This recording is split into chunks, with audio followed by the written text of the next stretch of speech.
GHER with assisted humeral head posterior translation.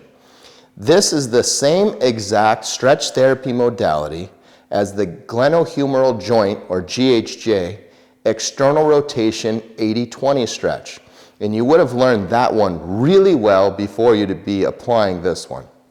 So in that stretch, you know that we're going to put 80% pressure through this palm placed on the anterior side of the humeral head, right? You're placing the pressure down. It's about 80% plus pressure here and about 20% or less pressure here on the arm. Client's giving you a 1 to 10, never going past a 6. That's the GHJ external rotation 80-20 stretch. In this assisted version, the band's going to be the assisted version, and this is for posterior translation of the humeral head. So first you need to know, like, why would you do this, okay? And there's a little caution factor on this one too. Actually a big caution factor.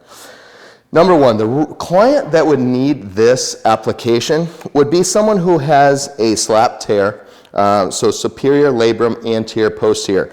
Because the labrum is torn, not only is the client subjected to shoulder impingement, but they're actually subjected to shoulder impingement within the humeral head, actually translating and smashing and kind of tearing into the labrum and allowing excessive misalignments and shear stress within the glenoid fossa itself. And so the client can excessively feel that if you just try to apply a standard 80-20 stretch.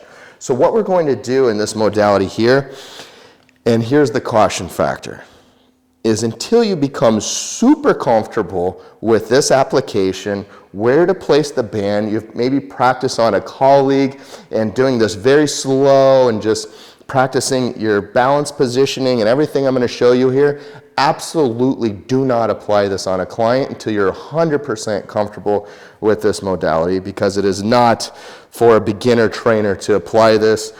You could definitely create a very dangerous situation if you're not well versed in this. So you heard it here.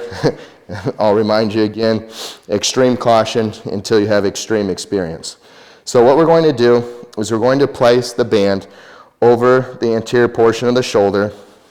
You can have an assistant be pulling this band down for you while you're supporting the client's arm, and you would be, and I'll show you here in a moment, so you would be actually standing here and the trainer would be pulling, or your colleague would be pulling down and slightly posterior, okay? But you don't actually have to have an assistant to do that.